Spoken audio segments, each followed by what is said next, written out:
Hello friends, welcome back to the Manzil Bharat. कैसे हैं आप सब? I hope you all are fine. आज हम डिस्कस करेंगे प्रीवियस ईयर क्वेश्चन जो कि पूछा गया था जूनियर असिस्टेंट हाई कोर्ट का जो एग्ज़ाम हुआ था।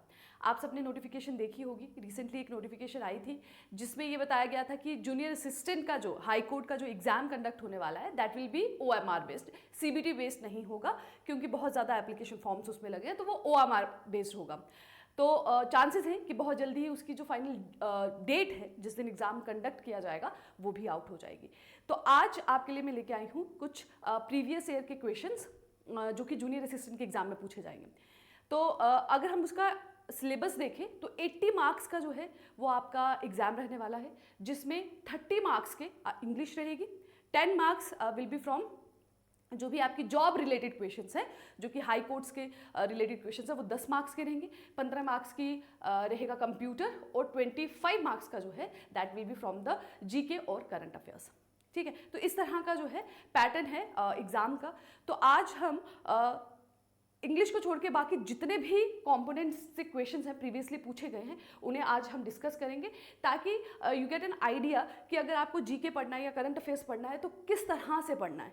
ठीक है, मोस्टली जब आप ये क्वेश्चंस देखेंगे तो यू विल फाइंड कि उन्हीं चीज़ों से क्वेश्चन पूछे गए हैं जो न्यूज़ में रही हैं। ठीक है, उन जो चीज़ें बहुत ज़्यादा आप एक तरह से देखें ना बार बार न्यूज़ में रही हैं उन्हीं से रिलेटेड इन डेप्थ में क्वेश्चंस पूछे गए हैं।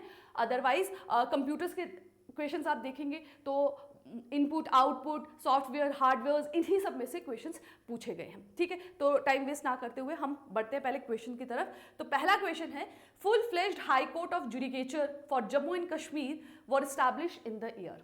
ठीक है, तो जॉब रिलेटेड अवेयरनेस से ये क्वेश्चन है।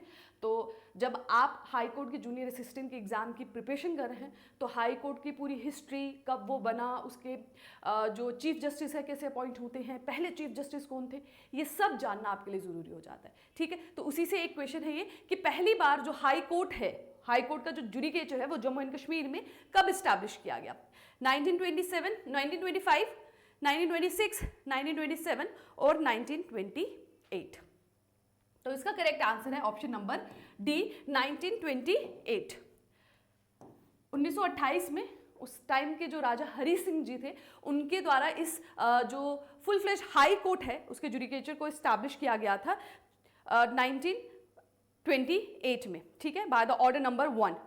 ठीक है, बात करें कि फर्स्ट CGI कौन थे, उसका भी क्वेश्चन आगे है, आगे वाले क्वेश्चंस में उसको पूछा गया है। फर्स्ट CGI जो थे जिनको अपॉइंट किया गया था 26 मार्च 1928 में, दैट वाज लाला कन्वर सेन।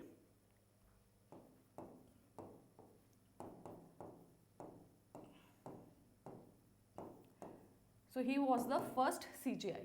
तो इस तरह के क्वेश्चंस जो है वो आपको याद रखने हैं एग्जाम में क्वेश्चन, क्योंकि जॉब रिलेटेड है तो पहला CGI कौन था, प्रेजेंट CGI कौन है, कौन अपॉइंट करते हैं, वो सब आपको जानना है। ठीक है, तो पहले क्वेश्चन का करेक्ट आंसर है ऑप्शन नंबर डी, 1928। बढ़ते हैं नेक्स्ट क्वेश्चन की तरफ, question number 2, that is who is the head of the judiciary at the district level. तो डिस्ट्रिक्ट लेवल में जुडिशरी का हेड जो है वो कौन है, किन्हें कहा जाता है? प्रिंसिपल डिस्ट्रिक्ट एंड सेशन जज, district magistrate, chief judicial magistrate, district judicial mobile magistrate. तो आपको पूछ रहे जुडिशरी का डिस्ट्रिक्ट लेवल पे हेड।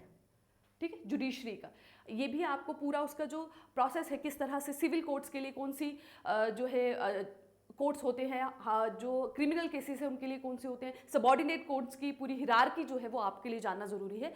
यहाँ पूछ रहे डिस्ट्रिक्ट जज में जुडिशरी के हेड कौन से होते हैं, that is option number A, principal district and session जज।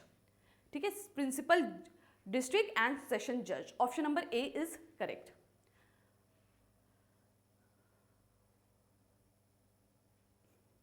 Question number 3, who was the first chief justice of high court of Jammu and Kashmir. जैसे मैंने आपको बताया जो हाई कोर्ट का जुडिकेचर था वो 1928 में स्टैब्लिश किया गया राजा हरि सिंह द्वारा, और जो पहले चीफ जस्टिस हैं वो अपॉइंट हुए 26 मार्च 1928 में, और वो कौन थे आपको बताना है, आगा सईद हुसैन, लाला कन्वर सिंह, राय बहादुर या नन ऑफ दिस। तो वो अभी हमने डिस्कस किया, that is option number B, Lala Kanwar Singh. Question number 4, who from the UT of Jammu and Kashmir became the first women judge of the High Court of Jammu and Kashmir and Ladakh. तो Jammu and Kashmir और लद्दाख का जो high court है उसकी पहली women जज कौन बनी हाई कोर्ट की, वो आपको बताना है। जस्टिस सिंधु शर्मा, जस्टिस रूमा पाल, जस्टिस गीता मित्तल या जस्टिस ज्ञान सुधा मिश्रा।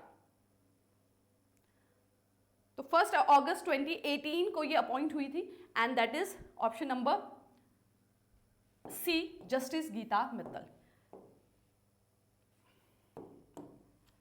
क्वेश्चन नंबर 4 का करेक्ट आंसर है option number C, justice Gita Mittal.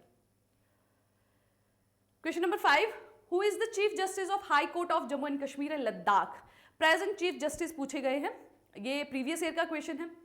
तो हम इस साल प्रेजेंटली हमारे जो जम्मू एंड कश्मीर के हाई कोर्ट हैं उसके जो भी चीफ जस्टिस है उनका नाम जान लेते हैं, एंड दैट इज लद्दाख से बिलोंग करते हैं वो।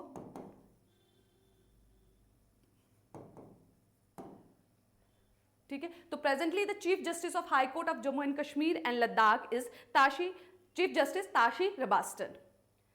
ठीक है, लद्दाख से बिलोंग करते हैं ये। Clear. Question number 6 is, in the context of court procedure, what does Ahmad specifically refer to? तो ये जो टर्मिनोलॉजी है ना स्पेसिफिकली कोर्ट्स में यूज की जाती है, जैसे अहमद हो गया, प्रोसेस सर्वर हो गया, लीगल क्लर्क हो गया, नायब्स हो गया, इन सब के क्या फंक्शंस हैं, क्या ये काम करते हैं कोर्ट प्रीमिसेस में, ये आपके लिए जानना जरूरी है। यहाँ पूछ रहे हैं अहमद जो है उसका क्या काम होता है, क्या वो प्रोसेस सर्वर है, लीगल क्लर्क है, एक्सपर्ट विटनेस है या पियन है। तो अहमद जो होता है, जितनी भी फाइल्स होती हैं, जो भी केसेस की फाइल्स होती हैं, वो सब फाइल्स जो है इनके पास रहती हैं, ये उनकी मेंटेनेंस करते हैं, उनकी रखरखाव का काम जो है वो अहमद का होता है। तो he work as a legal clerk.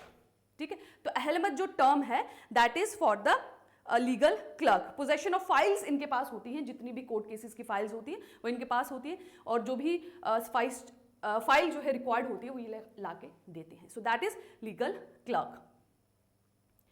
Next question is, who handles the financial matters under the direction of presiding officer of subordinate courts? ठीक है, डिस्ट्रिक्ट कोर्ट्स के नीचे जो सबॉर्डिनेट कोर्ट्स रहते हैं, जो भी सबॉर्डिनेट कोर्ट्स है हाई कोर्ट के नीचे, सॉरी हाई कोर्ट के नीचे जो डिस्ट्रिक्ट कोर्ट्स रहते हैं, सबॉर्डिनेट कोर्ट्स जिन्हें कहते हैं, उनके जो फाइनेंशियल मैटर्स हैं वो कौन हेल्ड करता है? नज़ीर, स्टेनोग्राफर, अहमद, प्रोसेस सर्वर। तो अहमद तो आप पहले ही एलिमिनेट कर सकते हैं क्योंकि इनका काम क्या है, पोजेशन ऑफ फाइल्स का, जो भी केस फाइल्स हैं ये उनके साथ डील करते हैं, फाइनेंशियल मैटर्स का इनके साथ कोई वर्क जो है ये कैरी ऑन नहीं करते। ठीक है, तो स्टेनोग्राफर जो आप कहेंगे तो दैट वाज जो भी वर्क होता है कोर्ट का, उसको जो टाइप करने का काम है वो स्टेनोग्राफर करते हैं। सो नज़ीर जो है ऑप्शन नंबर ए, ठीक है, दैट इज अ पर्सन जो कि प्रिजाइडिंग ऑफिसर्स के डायरेक्शन पर जो भी फाइनेंशियल मैटर्स होते हैं उनको देखते हैं। ठीक है, तो अहमद कौन है, जो फाइल्स की पोजीशन का काम करते हैं, फाइल्स के रखरखाव का, जो भी केस फाइल्स है, और नज़ीर that is related to financial matters. Clear. चलिए next is, what is the primary function of juvenile justice board. ठीक है, तो ये तो आप टर्म से ही इजीली आइडेंटिफाई कर सकते हैं, जुवेनाइल की बात हो रही है। ठीक है, जुवेनाइल कौन होते हैं, माइनर्स की बात हो रही है, जुवेनाइल जस्टिस बोर्ड, जहां पे माइनर्स को जस्टिस दिलाने का काम किया जाता है ना। तो देखते हैं ऑप्शंस में क्या है। Option A is adjudicate criminal cases, B is handle family disputes, C is deal with cases involving minors, D is conduct legal research। तो जुवेनाइल जस्टिस बोर्ड जो है वो फैमिली डिस्प्यूट नहीं, क्योंकि जुवेनाइल आया है तो juvenile is for the minors. ठीक है, तो ये नहीं हो सकता। ठीक है, legal research, adjudicate criminal cases, तो क्रिमिनल केसेस तो वो देखेंगे ही, बट स्पेसिफिकली किनसे related, that is with the minors, वो केसेस जो जिसमें माइनर्स इन्वॉल्व हैं या विक्टिम हैं या कल्प्रिट्स हैं। ठीक है, next is, who is the जज of high court of Jammu and Kashmir Ladakh from UT of Ladakh. As you all know कि जो हाई कोर्ट है, इवन बाइफर्केशन के बाद, हमारे स्टेट की 2 यूटीज में बाइफर्केशन के बाद भी ये डिसाइड हुआ कि हाई कोर्ट जो है वो सेम रहेगा, जम्मू एंड कश्मीर का और लद्दाख का। ठीक है, तो उस हाई कोर्ट में जो जज हैं लद्दाख से, वो कौन है? सो जो प्रेजेंटली हमारे चीफ जस्टिस हैं that is Tashi Rabstan, that is from Ladakh. ठीक है, option number C is correct. Next is, what is the full form of ADR। इस तरह की जितनी भी टर्म्स, जो इंपॉर्टेंट टर्मिनोलॉजीज हैं जो कोर्ट प्रीमिसेस में यूज होती हैं, ADR भी उनमें से है। ये आपके एग्जाम के लिए बहुत इंपॉर्टेंट, जो 10 मार्क्स का आपका special knowledge with respect to your job related awareness से रिलेटेड जो क्वेश्चंस आएंगे वो मोस्टली उनमें 3 से 4 क्वेश्चन जो हैं इन टर्मिनोलॉजीज पे ही होंगे। जैसे आप देख सकते हैं कि अभी भी जो हम डील कर रहे हैं it is the third question जो कि टर्म्स पे आया है ना। पहला अहलमत पर था, दूसरा फाइनेंशियल मैटर से रिलेटेड था, now it is about ADR क्या होता है। तो ADR is alternative direct resolution, advanced dispute resolution, advanced dispute resettlement, alternative dispute resettlement. तो एडीआर क्या होता है? एडीआर उस तरीके को कहते हैं जिससे कि जो भी मतभेद है उसे सॉल्व कर सकते हैं कोर्ट प्रीमिसेस के बाहर ही। आप सब जानते हैं कि कोर्ट में एक बार जो केस पहुंचता है, जो भी डिस्प्यूट कोर्ट में पहुंचता है, तो it takes a very long time. Legal procedure होते हैं, उसके पूरा प्रोसेस रहता है, एक्सपेंसिव भी होता है और टाइम कंज्यूमिंग भी होता है। तो ये कोशिश की जाती है कि कोर्ट के बाहर ही मैक्सिमम डिस्प्यूट जो है सॉल्व हो जाए। जो भी पार्टीज इन्वॉल्व हैं वो दोनों ही एक न्यूट्रल थर्ड पार्टी को अपॉइंट करते हैं, दोनों की ही सलाह पे ये जो है थर्ड पार्टी जो है अपॉइंट की जाती है, जो कोर्ट के प्रीमिसेस के बाहर ही उनके बीच के मतभेद को सॉल्व कर देती है। तो that is called alternative dispute resolution. ठीक है, सो एडीआर स्टैंड्स फॉर, ताकि कोर्ट का जो बर्डन है उसे भी कम किया जा सके, ठीक है, और जो एक्सपेंसिव प्रोसीजर है उसे भी बाईपास किया जा सके, और मैक्सिमम जो भी पॉसिबल केसेस हैं जिनको बाहर जो है रिजॉल्व किया जा सकता है उन्हें रिजॉल्व किया जा सके। ठीक है, तो ADR stands for alternative dispute resolution.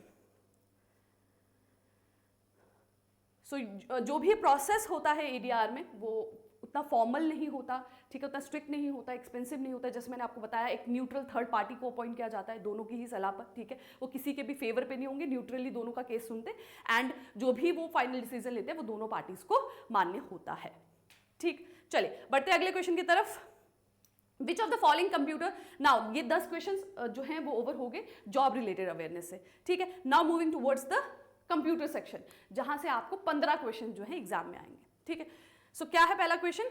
Which of the following computer generations uses concept of artificial intelligence.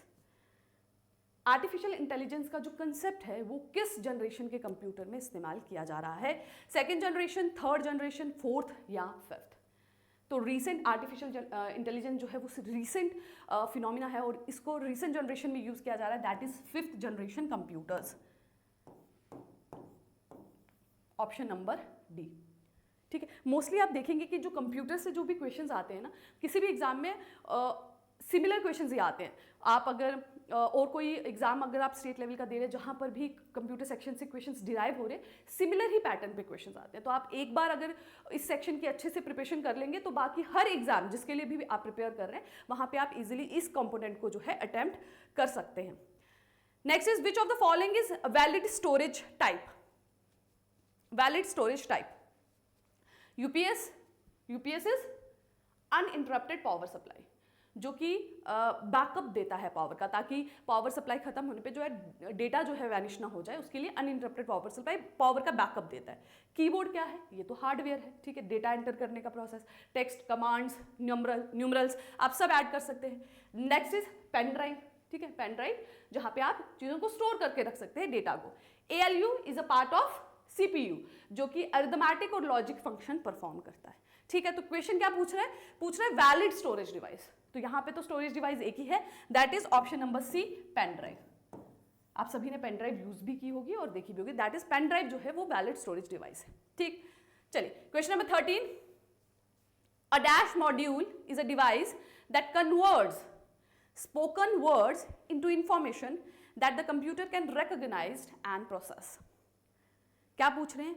आपको पूछ रहे हैं कि ऐसा मॉड्यूल, ठीक है, एक ऐसी डिवाइस जो क्या काम करता है, जो भी वर्ड्स आप बोल रहे हैं कंप्यूटर को, ठीक है, दैट कन्वर्ट स्पोकन वर्ड, जो भी आप बोल रहे हैं उसे इंफॉर्मेशन में कन्वर्ट करेगा जो कंप्यूटर रिकॉग्नाइज कर सकता है और प्रोसेस कर सकता है, उसे पहचान सकता है और उसे आगे प्रोसेस कर सकता है। माइक्रोफोन का काम क्या होता है? साउंड सिग्नल्स को इलेक्ट्रिकल सिग्नल्स में कन्वर्ट करना। ठीक है, तो वो कहीं पे भी कंप्यूटर की रिकॉग्निशन या आप एक तरह से कहें स्पोकन वर्ड्स को इंफॉर्मेशन में कन्वर्ट नहीं कर रहा है। ठीक, ऑप्टिकल स्कैनर तो स्कैनिंग का काम करता है। Videographic adapter that is visual से रिलेटेड है, ऑडियो से नहीं। B is voice recognition. ठीक है, तो voice recognition is a device जो कि स्पोकन वर्ड्स को जो है इंफॉर्मेशन में कन्वर्ट करता है, जो कंप्यूटर रिकॉग्नाइज कर सके और उसे प्रोसेस कर सके। ठीक है, तो करेक्ट आंसर हो जाएगा हमारा ऑप्शन नंबर बी। ठीक है, आप बोल रहे हैं और वो टेक्स्ट की फॉर्म में कंप्यूटर में आता है। वॉइस रिकग्निशन एप्स होती हैं, सॉफ्टवेयर्स होते हैं जिसमें आप क्या करते हैं, आप जो बोल रहे हैं वो टेक्सचुअल फॉर्म्स में वहां टाइप हो जाता है। ठीक है, तो दैट इज वॉइस रिकग्निशन। उसमें क्या हो रहा है, आपके वर्ड्स को आइडेंटिफाई किया जा रहा है, उसको इन्फॉर्मेशन में कन्वर्ट करके रिटन फॉर्म में लाया जा रहा है। ठीक है, तो इसका सही आंसर होगा वॉइस रिकग्निशन, ना कि microphone. Next is question number 14, what does the acronym GPT stand for? Chat GPT में जो बहुत ज़्यादा आप यूज़ भी करते होंगे, इवन आपने न्यूज़ भी सुनी होगी कि गवर्नमेंट ने जो है बैन किया है कि जो भी गवर्नमेंट ऑफिसेज में जो भी कंप्यूटर्स, जो भी सिस्टम्स रहते हैं, उनमें चैट जीपीटी का इस्तेमाल ना किया जाए, ना ही डीप सीक जो ऐप है उसका इस्तेमाल किया जाए, क्योंकि ये माना जा रहा है कि हो सकता है कि उससे जो कॉन्फिडेंशियल डेटा है उसका लॉस होने का खतरा हो, क्योंकि ये जितनी भी ऐप्स आप बात करें, ये जो डेटा है ये स्टोर होता है चाइना में। ठीक है, तो वही चैट जीपीटी में पूछ रहे हैं यहाँ पे कि जीपीटी की फुल फॉर्म क्या है। तो आप देखेंगे बहुत ज्यादा न्यूज में रहती है, तो उस तरह का क्वेश्चन है। ठीक, जीपीटी का क्या फुल फॉर्म है? Generative pre trained transformer, generative programming transmission, general pre trained transformer, general purpose technology.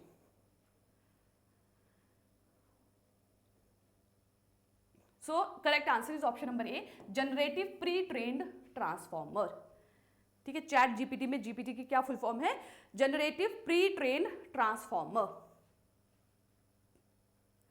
Question number 15, which of these computer language do we use in artificial intelligence? तो artificial intelligence में आप इनमें से कौन सी language का इस्तेमाल करते हैं? Prolog, Fortran, COBOL, C. So A, Prolog is used in artificial intelligence. Question number 16 is, dash is the computer program that would convert an assembly language to the machine language. तो जो भी assembly language है उसे machine language में convert करने का काम कौन करता है? Interpreter, compiler, comparator, assembler. So जो assembly language है उसे machine language में convert करता है assembler. Compiler का क्या काम होता है? वो high level language को convert करता है कंप्यूटर अंडरस्टूड लैंग्वेज में। ठीक है, हाई लेवल लैंग्वेज जो यूज की जाती है उन्हें। और इंटरप्रेट की बात करें तो ये डेटा को जो डेटा में जो भी इंस्ट्रक्शंस दी जाती है, one instruction at a time को इंटरप्रेट करता है। ठीक है, it interpret one instruction at a time. ठीक है, तो तीनों में हो गया। असेंबली लैंग्वेज को मशीन लैंग्वेज में कन्वर्ट करता है असेंबलर, हाई लैंग्वेज को कन्वर्ट करता है कंपाइलर, और interpretation at one instruction at a time is done by interpreter. Next is, what happens when you select a column and press Control, Shift and plus at the same time in MS Excel? ठीक है, तो shortcut से related question है। ठीक है, जो भी exam आप दे, कंप्यूटर सेक्शन है, शॉर्टकट्स पे क्वेश्चन जरूर पूछे जाते हैं। यहाँ पे माइक्रोसॉफ्ट एक्सेल में पूछा जा रहा है। ठीक है, तो अभी तक जितने भी आपने क्वेश्चंस देखे होंगे, आपको इनपुट आउटपुट डिवाइसेस के बारे में पढ़ना है, आपको सॉफ्टवेयर हार्डवेयर के बारे में पढ़ना है। ठीक है, जो भी एब्रीविएशंस हैं आपके कंप्यूटर से रिलेटेड, आपको उनको पढ़ना है। ठीक है, नेक्स्ट इज आपको शॉर्टकट्स को पढ़ना है। अब शॉर्टकट सिर्फ आपको जनरल कीबोर्ड शॉर्टकट्स नहीं, आपके MS वर्ड हो गया, MS पावर पॉइंट, जो कॉमन एप्लीकेशन सॉफ्टवेयर्स है, MS एक्सेल हो गया, उन सबको आपको जो है अच्छे से उनको देखना है, उनको लर्न करना है। तो यहाँ पूछ रहे हैं आपको माइक्रोसॉफ्ट एक्सेल में जो एक शॉर्टकट है, that is control, shift and plus. तो वो क्या करता है, what does it work? So option A, the task manager Windows opens, all the numeric values of the selected columns are added, a new column is added before the selected column. ठीक है, जो भी आपने column select किया है उससे पहले जो है वो ऐड करेगा, a new worksheet is added to the workbook. MS Excel पे जब आप काम करते हैं ना, जब वर्ड पे काम करते हैं आप उसे डॉक्यूमेंट कहते हैं, फाइल बनती है। ठीक है, MS एक्सेल पे जब आप काम करते हैं तो एक शीट पे जो आप काम करें दैट इज कॉल्ड वर्कशीट, और collection of worksheet is called workbook.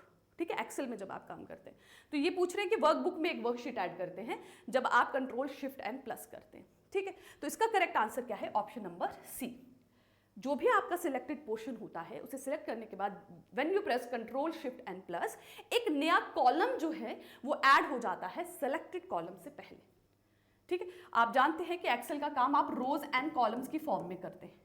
ठीक है, तो जहां पे भी आपने सिलेक्ट किया उससे जस्ट पहले जो है कॉलम ऐड हो जाएगा by this shortcut. Which of the following keyboard shortcut, again a question from keyboard shortcut, which of the following keyboard shortcut you use to switch between open apps in Windows 10। ठीक है, आपने 2-3 apps open करके रखी है, आप एक app से दूसरी ऐप की तरफ स्विच कर रहे हैं, तो आप कौन सा शॉर्टकट की अपनाते हैं?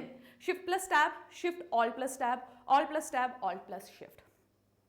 सो you press option number C, alt plus tab. तो आपको दो से ज्यादा जो आपने एप्स ओपन कर रखी है उनके बीच में जब आप स्विच करना चाहते हैं, you can switch by alt plus tab. Question number 19, which of the following statement is incorrect with respect to writing emails. आपको पूछ रहे हैं ये जो ऑप्शंस दिए गए हैं इनमें से आपको इनकरेक्ट, मैं आपको बताती रही हूँ कि जो भी कीवर्ड रहता है क्वेश्चन में वो आप पहले ही क्वेश्चन पेपर पे मार्क कर लें। ठीक है, इससे जो है आप क्वेश्चन को सही इंटरप्रेट करते हैं और आंसर भी सही मार्क करते हैं। तो क्या पूछ रहे हैं कि ईमेल राइटिंग से रिलेटेड इनमें से जो ऑप्शन दिया गया है कौन सा गलत है। ठीक, we can not add more than 1 address in the to field. ठीक है, 2 आता है जिसको आप ईमेल जो है लिख रहे हैं, तो क्या 2 फील्ड में आप एक से ज्यादा एड्रेस ऐड नहीं कर सकते? We can leave the BCC field blank. BCC is blind carbon copy, कि एक ही ईमेल की कॉपी जो है आप मल्टीपल पर्सन्स को भेज रहे हैं, तो ब्लाइंड बीसीसी फील्ड को आप ब्लैंक छोड़ सकते हैं, इट इज करेक्ट। ठीक है, तो ये तो हमारा पहले ही एलिमिनेट हो जाएगा।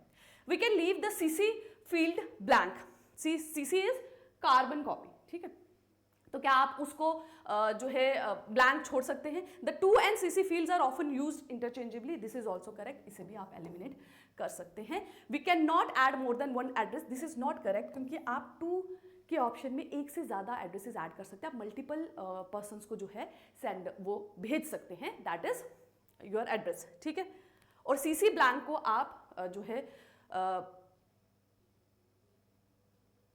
फील्ड जो है उसे ब्लैंक छोड़ सकते हैं, 2 फील्ड को आप ब्लैंक नहीं छोड़ सकते।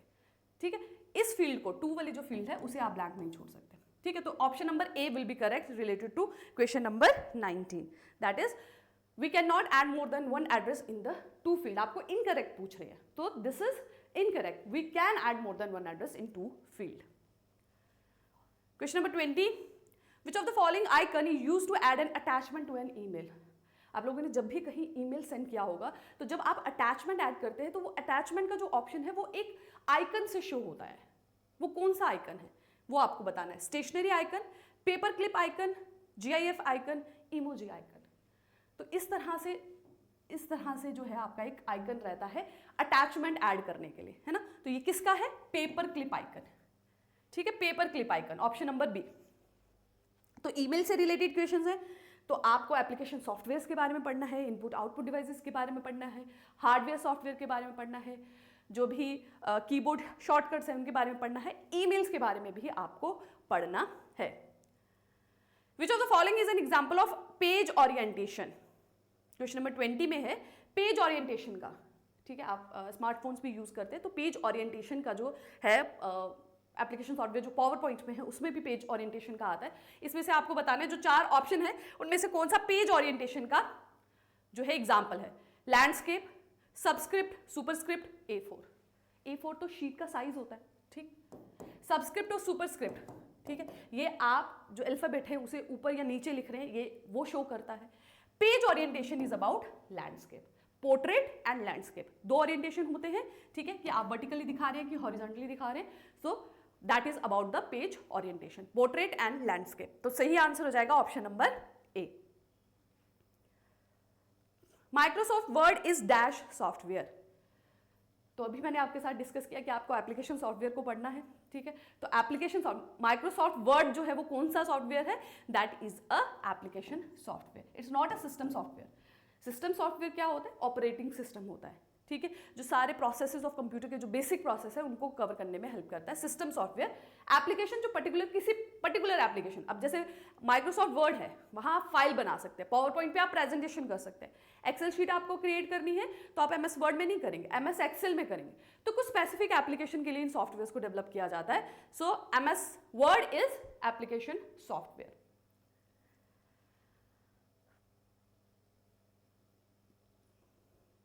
Okay, question number 23, I hope ये विजिबल है। Okay, what is gutter margin? Gutter margin क्या होता है? Margin that is added to the left margin when printing. ठीक है, जब आप प्रिंट करते हैं कोई भी डेटा को, तो उसकी जो लेफ्ट साइड पे मार्जिन छोड़ा जाता है उसे कहा जाता है margin that is added to the right margin when printing. ठीक है, आप प्रिंट कर रहे हैं तो इस साइड पे जो मार्जिन छोड़ा गया उसे कहा जाता है, या फिर राइट साइड पे जो छोड़ा जाता है उसे कहा जाता है margin that is added to the binding side of page when printing. ठीक है, जब आप बहुत सारी पेजेस को प्रिंट करते हैं तो यू बाइंड देम, है ना, तो बाइंडिंग की साइड पे जो बाइंडिंग के लिए जो स्पेस जो मार्जिन छोड़ा जाता है उसे कहा जाता है margin that is added to the outside of the page when printing. तो गटर मार्जिन क्या होता है? Option number C, margin that is added to the binding side of page when printing. Intersection areas of rows and columns in a spreadsheet. तो MS Excel पे जब आप काम करते हैं, वर्कशीट्स पे करते हैं, स्प्रेडशीट्स भी उनको कहा जाता है, तो मैंने आपको बताया कि रोज एंड कॉलम्स में आप काम करते हैं। ठीक है, रोज और कॉलम्स में, तो जहां पर ये रोज एंड कॉलम्स की इंटरसेक्शन हो रही है, ये दिस इज द बॉक्स, है ना, ये बॉक्स, ये सभी बॉक्स जहां पे भी रोज एंड कॉलम्स की इंटरसेक्शन हो रही है उसे क्या कहा जाता है? Box, cells, lines, none of the above. So MS Excel में ये जो इंटरसेक्शन है इन्हें कहा जाता है सेल्स। ठीक है, याद रखिएगा, सेल्स कहा जाता है। ठीक है, a formula in MS Excel must begin with, Microsoft Excel में जो फॉर्मूलाज आप डालते हैं, ठीक है, मैथमेटिकल कैलकुलेशन के लिए जो आप यूज करते हैं, वो फॉर्मूला किससे स्टार्ट होता है? Is equals to, plus, minus या ब्रैकेट। तो रिमेंबर कि formula always starts with is equals to. ठीक है, इज इक्वल टू से स्टार्ट होता है a formula in Microsoft Excel.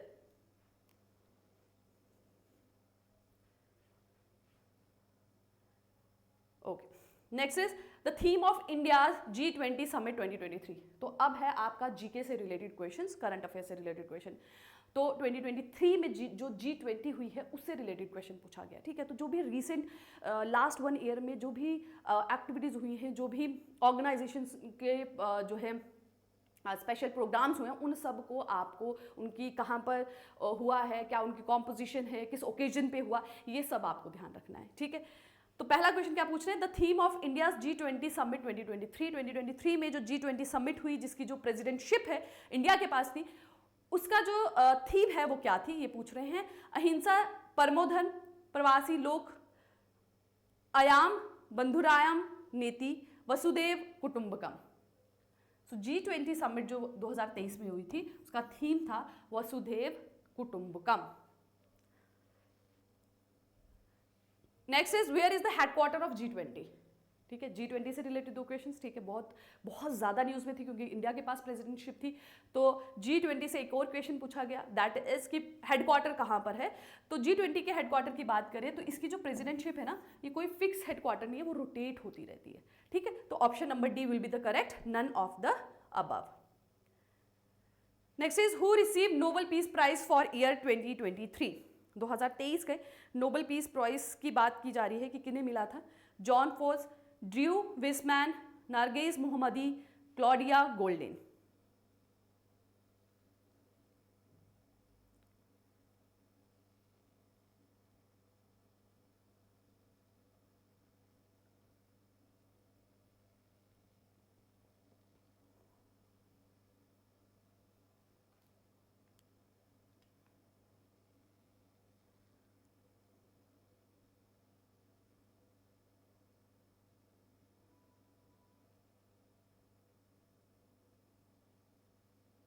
Okay, so correct answer is option number C, that is Narges Mohammadi.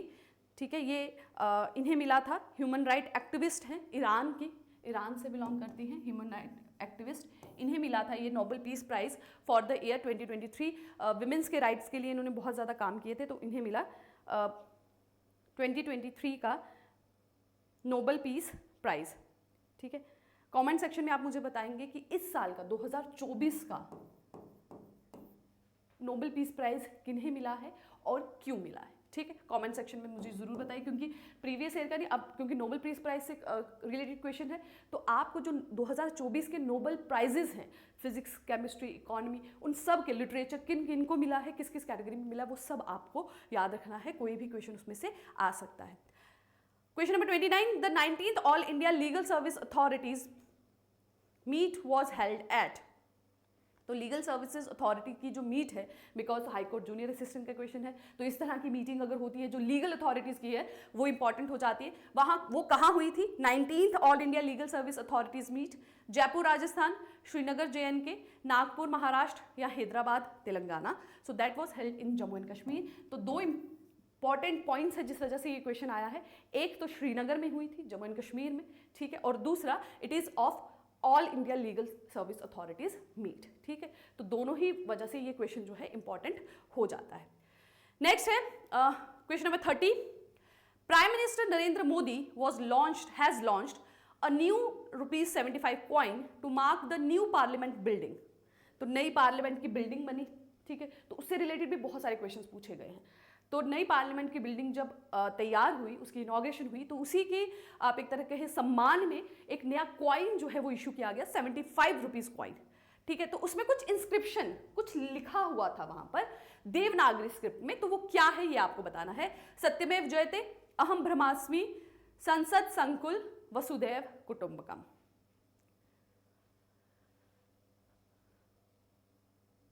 So that was सत्यमेव जयते। ₹75 coin जो issue किया गया उस पर लिखा था सत्यमेव जयते। Who presented Sengol to India's first prime minister? Jawaharlal Nehru. ये जो क्वेश्चन है जब मैं ये देख रही थी तो यहाँ पर ऑप्शंस में सही ऑप्शन मेंशन नहीं है। सिंगोल की अगर हम बात करें तो जो it shows the transfer of powers, Tamil Nadu से ये बिलोंग रखता है, सदर्न इंडिया से ये बिलोंग रखता है, चोला पीरियड से ये बिलोंग रखता है। जब भी ट्रांसफर ऑफ पावर्स होता है उसको ये सिग्निफाई किया जाता है। तो 1947 में जब देश आज़ाद हुआ तो ये इन्हें हैंड ओवर किया गया as a transfer of power from Britishers, ठीक है। तो सिंगोल, और अभी जो नई पार्लियामेंट की बिल्डिंग बनी है वहाँ पे इसे स्थापित किया गया है और इसे कहा जाता है गोल्ड प्लेटेड सिल्वर सेप्टर इसको कहा जाता है, ठीक है, सिंगोल। और ये किन्ने दिया था इनको? यहाँ पे जो भी ऑप्शन है like Lord Mountbatten, SC Bose, Mahatma Gandhi, BR Ambedkar. This is it is not correct, यहाँ पर करेक्ट आंसर है तमिल अधिनियम। एक पूरी सेरेमनी कंडक्ट कराई गई थी, ठीक है, पूरे प्रोसेस के साथ, पूरे रिचुअल्स के साथ जो है ये जवाहरलाल नेहरू जी को हैंड ओवर किया गया था बाय द तमिल अधिनियम, ठीक है। तो यहाँ पे ऑप्शंस में जो है एक भी ऑप्शन मुझे सही नहीं लगा, मैंने इसके बारे में ढूंढा भी, but it was correct about Tamil अधिनियम। नेक्स्ट इज विच स्टेट माती भाना गॉट GI टैग रिसेंटली? तो GI टैग से रिलेटेड है। तो जम्मू एंड कश्मीर में जिन चीज़ों को रिसेंटली GI टैग्स मिले हैं या कोई इंडिया की कुछ जो स्टेट्स हैं जिनको रिसेंट GI टैग्स मिले हैं वो इंपॉर्टेंट हो जाते हैं। तो यहाँ पूछ रहे हैं Mati banana got a GI tag recently, कौन सी स्टेट से बिलोंग करता है? गुजरात, तमिलनाडु, JNK या Karnataka? So it belongs to Tamil Nadu, B, option number B। Next is which Ramsar site is located in UT of Ladakh? Ladakh में तो रामसर साइट कौन सी लोकेटेड है? तो जम्मू एंड कश्मीर की बात हो, लद्दाख क्योंकि एक ही हाई कोर्ट है, लद्दाख की ज्योग्राफी, जम्मू एंड कश्मीर की ज्योग्राफी इंपॉर्टेंट हो जाती है। लोकटक लेक, सालबाग वेटलैंड, सोकर, तो सोकर और डल लेक। तो ये तो पहले ही आप एलिमिनेट कर देंगे, दैट इज फ्रॉम कहाँ पर है ये? These are in the Srinagar. तो ये तो लद्दाख पर नहीं है, सो ये आप पहले ही एलिमिनेट कर सकते हैं। So now so that is in the northeast India, this is also eliminated. The Sokar lake is in the UT of Ladakh and that is a Ramsar site. Who is the project director of India's moon mission Chandrayaan 3? तो science and technology से related कुछ questions हैं। चंद्रयान 3 के moon mission के जो project director हैं वो कौन थे? Vikram Sarabhai, S Somanath, Ritu Karidhal Srivastava, P Veeramuthuvel. So the correct answer is option number D, P Veeramuthuvel. Next is which launcher is use for Chandrayaan 3? Chandrayaan 3 के लॉन्च के लिए किस लॉन्चर का इस्तेमाल किया गया? GSLV का, LVM का, GSLV Mark 3, PSLV। So the correct answer is option number B। तो साइंस एंड टेक से भी रिलेटेड क्वेश्चंस आए हैं, तो वो चीज़ें भी आपको ध्यान रखनी है। जो भी करंट अफेयर्स में साइंस एंड टेक से रिलेटेड क्वेश्चंस रहे वो आप, जो भी पॉइंट्स रहे वो आप ध्यान से उनको जो है उनको प्रिपेयर करके जाए। Okay. Next is Union Prime Minister Srimati Nirmala Sitharaman outlined 7 priorities in the Union Budget 2023. तो बजट से रिलेटेड एक क्वेश्चन है, रिसेंटली भी बजट आया है, ठीक है, फरवरी 1 में। उसमें जो भी इंपॉर्टेंट बातें हैं, जो भी फाइनेंस मिनिस्टर ने अनाउंस किया है, वो मैंने डिटेल में वीडियो में डिस्कस किया है। आपको हमारे यूट्यूब चैनल पे वो वीडियो मिल जाएगी, तो आप उसे चेकआउट कर सकते हैं। बजट से रिलेटेड कोई भी क्वेश्चन आएगा, अगर आपने वो वीडियो देख ली तो आप इजीली उसे टैकल कर पाएंगे, ठीक है। तो बजट भी इंपॉर्टेंट हो जाता है, क्वेश्चन आया है, और क्योंकि 1-2 महीने में आपका एग्जाम होगा, तो बजट से क्वेश्चन पूछा जाना के चांसेस बढ़ जाते हैं। तो यहाँ पूछा जा रहा है कि 2023 का जो बजट था, उसमें फाइनेंस मिनिस्टर ने 7 प्रायोरिटीज जो है आउटलाइन की थी। उन्हें क्या कहा जाता है? सौम्य, आत्मनिर्भरा, सप्तऋषि या संप्रदा। तो नाम से ही क्लियर हो जाता है, 7 प्रायोरिटीज हैं, तो दैट इज अबाउट सप्तऋषि, ठीक है। 7 सप्त, तो सप्तऋषि, उनको सप्तऋषि कहा जाता है। तो यहाँ आज के अभी के जो बजट की अगर आप बात करें, तो वहाँ ज्ञान फ्रेमवर्क की बात की गई है। तो इस तरह से जो टर्मिनोलॉजीज हो जाती हैं, जो स्पेसिफिक टर्मिनोलॉजी बजट में बोली जाती है, वो इंपॉर्टेंट हो जाती है। तो आप जरूर वो चेकआउट कीजिए, ठीक है। Okay, next is question number 37। Which bird has been recognised as the state bird of UT of Ladakh? तो लद्दाख यूटी का स्टेट बर्ड कौन सा है? Kalij pheasant, black neck crane, passer domesticus, accipiter gentilis. So kalij pheasant जो है that is from Jammu and Kashmir, UT का है ये स्टेट बर्ड, तो ये एलिमिनेट हो गया। ब्लैक नेक क्रेन जो है वो लद्दाख यूटी का है। Next is Abraham accord is the name given to the collective agreement sign between. So international relation से कुछ क्वेश्चंस हैं। अब्राहम एकॉर्ड जो है वो एक एग्रीमेंट है, किस किस के बीच में वो साइन हुआ है? इजराइल, फिलिस्तीन, Egypt, Israel, UAE, India, US, फिलिस्तीन, इजराइल, यूनाइटेड स्टेट, यूएई और इजराइल।